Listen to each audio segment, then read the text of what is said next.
Conheçam Honda. Ela nasceu no dia 7 de junho de 1970.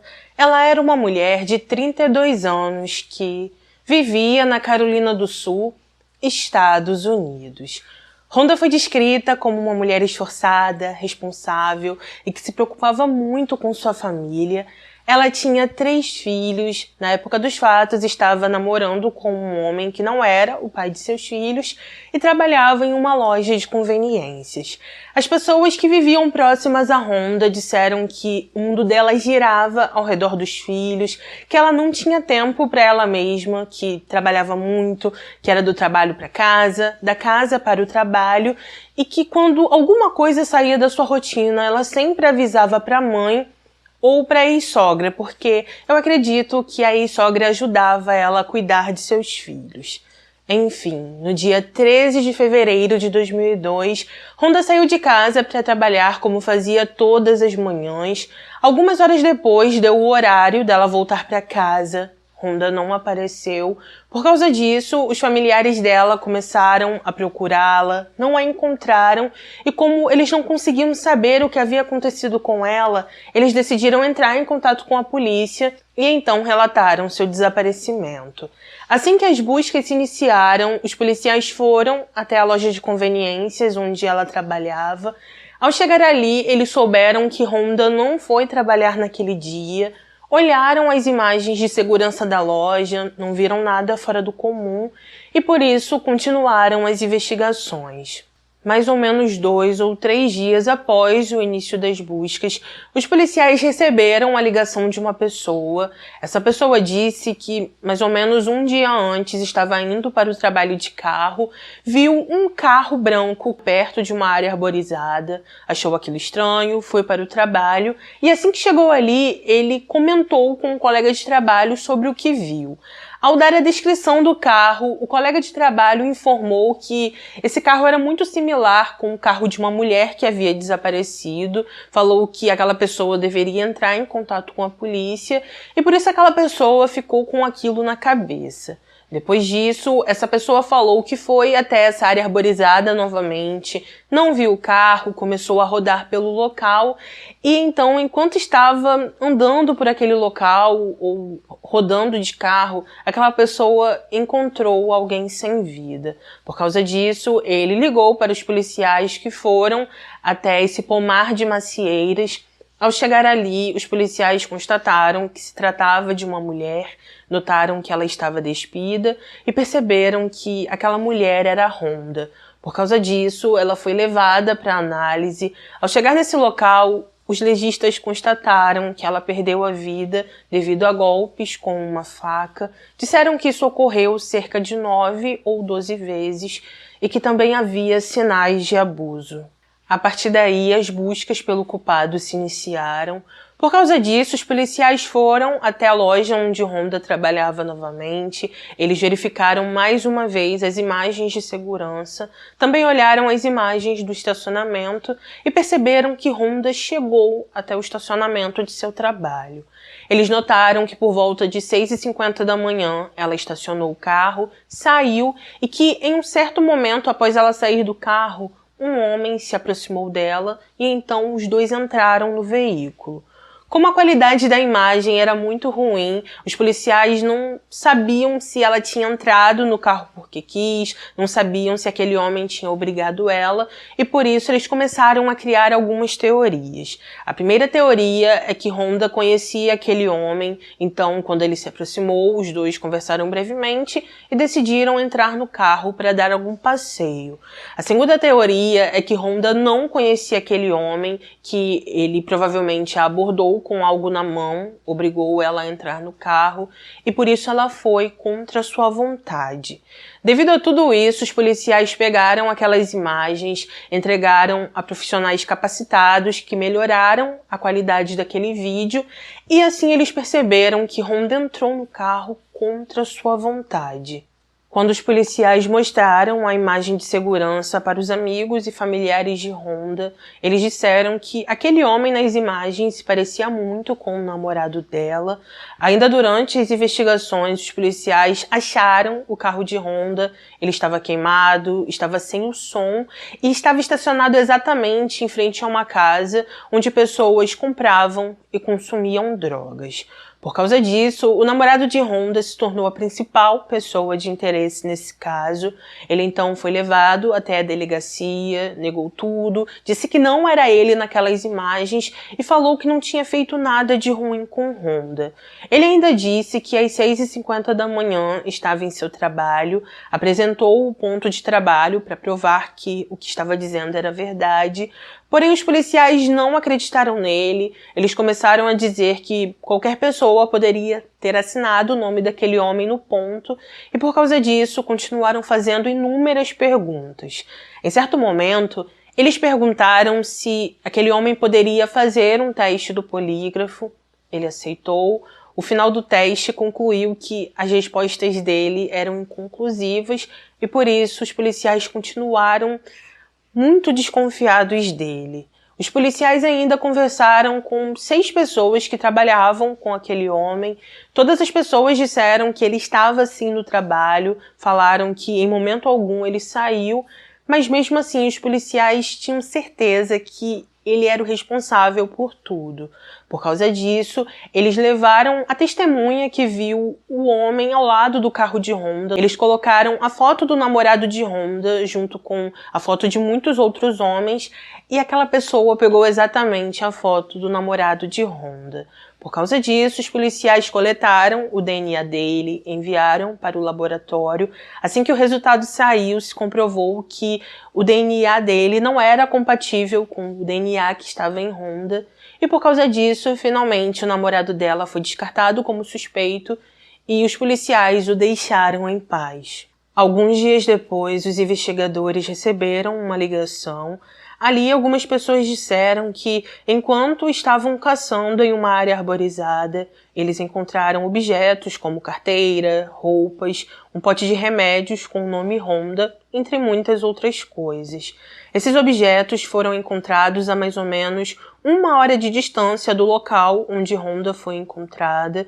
Por causa disso, os investigadores foram até lá, decidiram falar com algumas pessoas que viviam naquela região, porém a maioria das pessoas não quis ajudar porque aquele local era muito conhecido por causa de venda de drogas e venda de muitas coisas perigosas.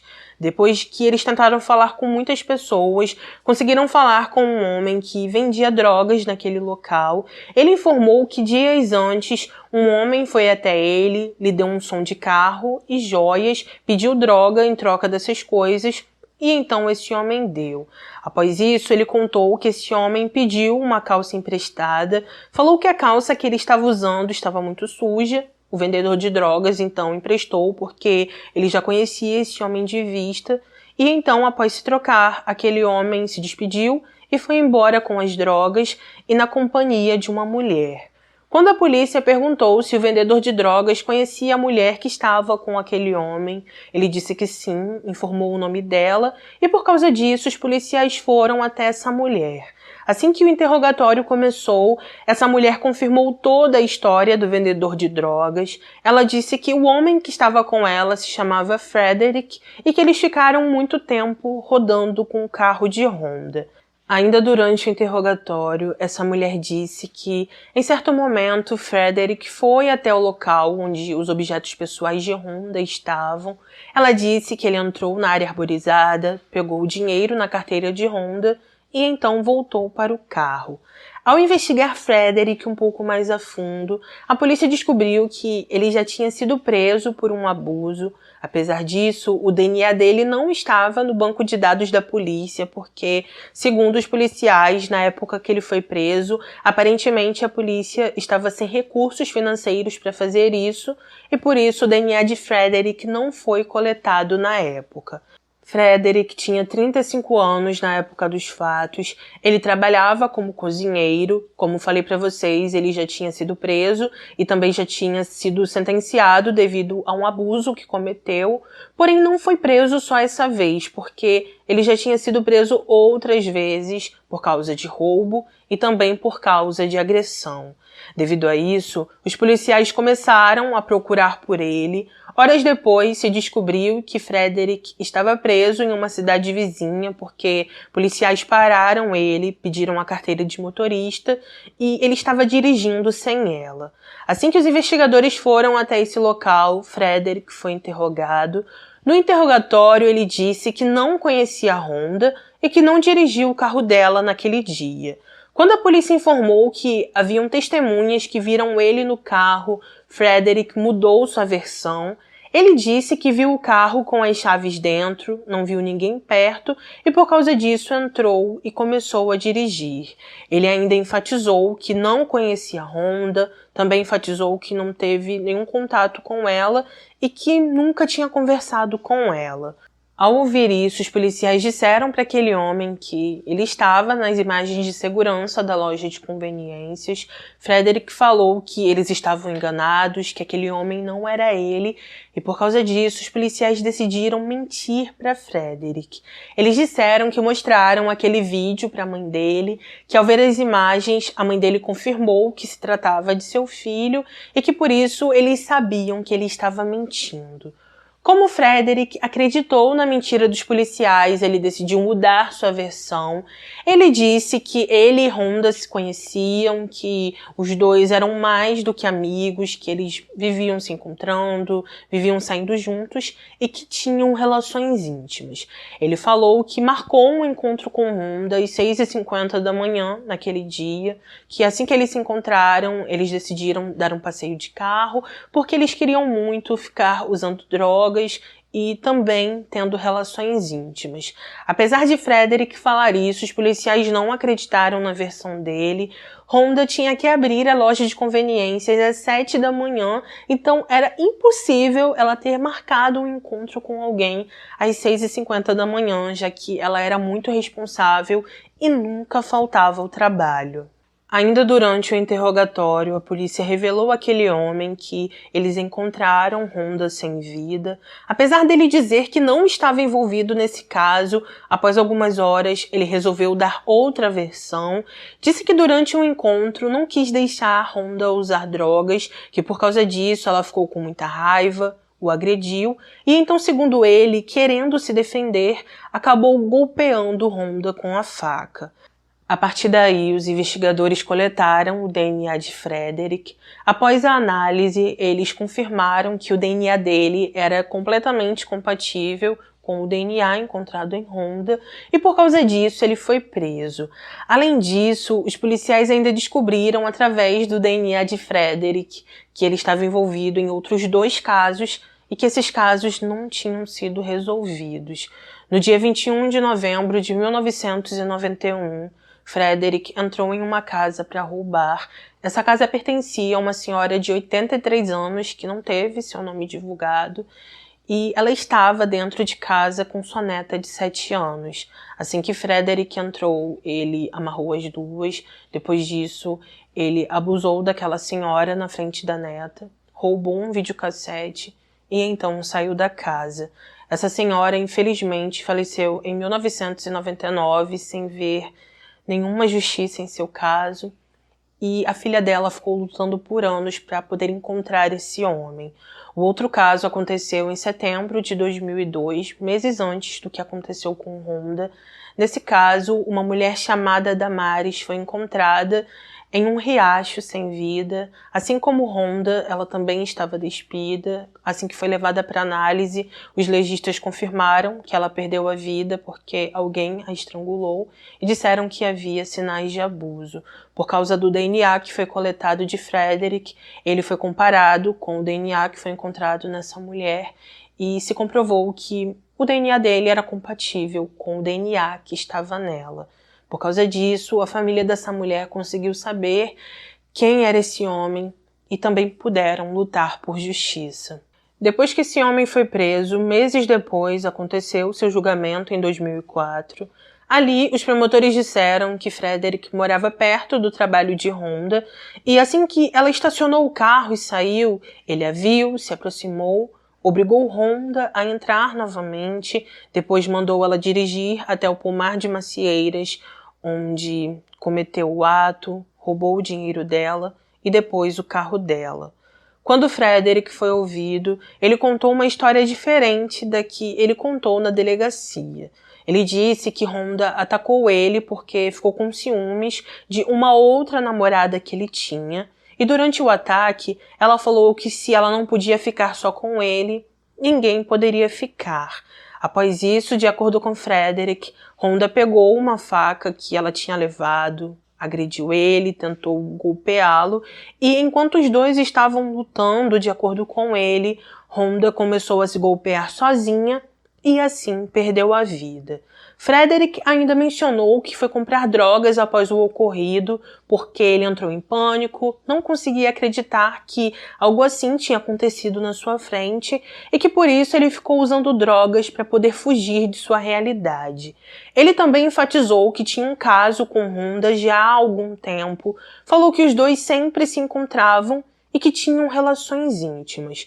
Durante o julgamento, várias mulheres testemunharam contra Frederick, entre elas uma mulher que ele abusou em 1986 testemunhou, e após relatar com detalhes tudo o que aconteceu, essa mulher se virou para ele e disse: "Você arruinou minha vida." Uma outra mulher que também testemunhou no tribunal disse que em 1995 ela foi abordada por Frederick, informou que após passar por um abuso, ele tentou tirar a vida dela, pensou que conseguiu e por isso foi embora. Além dessas duas mulheres, outras também relataram coisas bem similares. Uma outra que morou com Frederick durante um tempo revelou que durante uma briga ele a golpeou com uma faca e disse que fez isso só porque ela mandou ele ir embora. Ao ouvir isso, os advogados de defesa continuaram insistindo que a versão de Frederick era verdadeira. Eles disseram que como Rhonda abria e fechava a loja sozinha, era bem provável que ela tinha sim uma faca para se defender e por isso o que o cliente deles estava dizendo era verdade. Ao ouvir isso, os promotores argumentaram que não existiam evidências que provavam que Rhonda conhecia Frederick. Eles disseram que ele só estava esperando uma oportunidade para roubar e abusar de alguém, e como Rhonda foi a primeira pessoa que apareceu, ele decidiu ir até ela e a levou até aquele local. Os promotores ainda disseram que Frederick só parou de usar o carro de Rhonda quando o seguro dela bloqueou o carro parou e então ele decidiu queimar o veículo para poder se livrar de qualquer evidência, pois sabia que poderia ser incriminado. Com isso, ao final de tudo, após todos serem ouvidos, Frederick foi considerado culpado e recebeu a pena capital. Por ter recebido a pena capital, a justiça não achou necessário ele passar por um julgamento pelo caso da senhora de 83 anos, nem pelo caso de Damares, e por causa disso ele foi direto para a prisão e os promotores começaram a trabalhar para poder marcar a data de sua execução. Após o julgamento, Frederick tentou apelar sua sentença diversas vezes. Até então, nenhum juiz quis verificar seu processo e ninguém estava dando atenção a ele. Em 2014, tudo isso mudou porque um juiz decidiu anular a sentença de Frederick depois que um psiquiatra confirmou que ele tinha deficiência intelectual e então decidiu dar a ele uma nova sentença. Após muita conversa, Frederick aceitou um acordo judicial e, ao invés da pena capital, ele foi sentenciado a perpétua sem possibilidade de condicional. Como sua sentença foi mudada, ele acabou sendo julgado pelo caso de Damares e pelo caso da senhora de 83 anos, e no final de tudo ele recebeu outras 2 perpétuas sem possibilidade de condicional. No tribunal, ele se desculpou com a neta da senhora de 83 anos e também se desculpou com a mãe dela. Em uma declaração que a neta deu, ela disse o seguinte: "Lembro-me do que ele estava vestindo quando entrou na casa, o que ele disse e como ele cheirava. Ele pediu para usar o telefone, entrou, nos amarrou e estava na minha cama quando fez o que fez com minha avó. Ele queria dinheiro, por causa disso lhe ofereci meu cofrinho mas ele não aceitou. Minha mãe tinha acabado de comprar um videocassete para nós e ele o pegou. Lembro que minha mãe costumava passear pelos bairros tentando encontrá-lo e ela perguntava: "É ele? É ele?" Ela sempre perguntava. A filha da senhora, de 83 anos, também deu uma declaração assim como sua filha e disse: "Eu prometi à minha mãe que eu iria encontrá-lo um dia." Essa mulher ainda disse que programas de TV que mostravam a polícia usando novas tecnologias de DNA lhe deram a ideia de pedir ao detetive que reexaminasse as roupas de sua mãe e continuou dizendo o seguinte: "Às vezes era 2 ou 3 vezes por semana que eu ligava para ele. Eu ligava toda semana até que eles finalmente o encontraram. Eu ganhei. Eu mantive a promessa." Conforme eu falei para vocês, a sentença de Frederick foi mudada, ele não vai mais ser executado, mas ele continua preso porque ele jamais irá sair da prisão. Então é isso, gente. Esse foi o nosso caso de hoje. Deixa, por favor, aqui nos comentários o que você achou sobre esse caso, se você já conhecia ele ou não, e coloca a sua opinião, que é muito importante pra mim. Se puder, por favor, não saia daqui sem deixar o seu like, que é de graça, não custa nada. Ativa o sininho para ser notificado dos próximos vídeos. Vem toda semana aqui no canal, clica na aba vídeos, que você vai ter acesso a todos os vídeos que eu coloco. Tá bom? Obrigada a cada um que chegou ao final desse vídeo. Muito obrigada por quem sempre dá o like, compartilha, comenta. Enfim, agradeço do fundo do meu coração.